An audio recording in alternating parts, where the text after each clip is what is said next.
ദൈവനാമത്തിൻ്റെ മഹത്വം. എൻ്റെ പേര് ജോഫിൻ പി ജോസഫ്. കർത്താവിൻ്റെ പേരോടനുബന്ധിച്ചായിരിക്കുന്നു. എഫേസ്യ ലേഖനം 3-ാം അധ്യായം അതിൻ്റെ 20-ാം വാക്യം ഇങ്ങനെയാണ് വായിക്കുന്നത്: എന്നാൽ നാം ചോദിക്കുന്നതിനും നനയ്ക്കുന്നതിനും അത്യന്തപരമായി ചെയ്യുവാൻ നമ്മിൽ വ്യാപരിക്കുന്ന പരിശുദ്ധാത്മാവിനാൽ കഴിയും എന്ന് പൗലോസ് നമ്മെ ഉറപ്പിക്കുകയാണ്.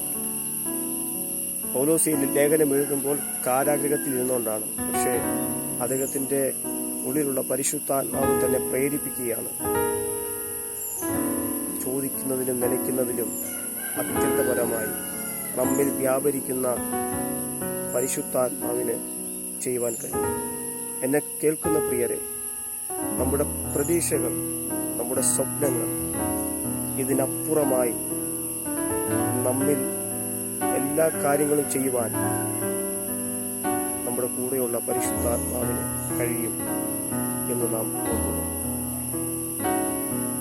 ആ പരിശുദ്ധാത്മാവിന് നമ്മളെ അത്യന്തപരമായി നടത്തുവാൻ കഴിയും.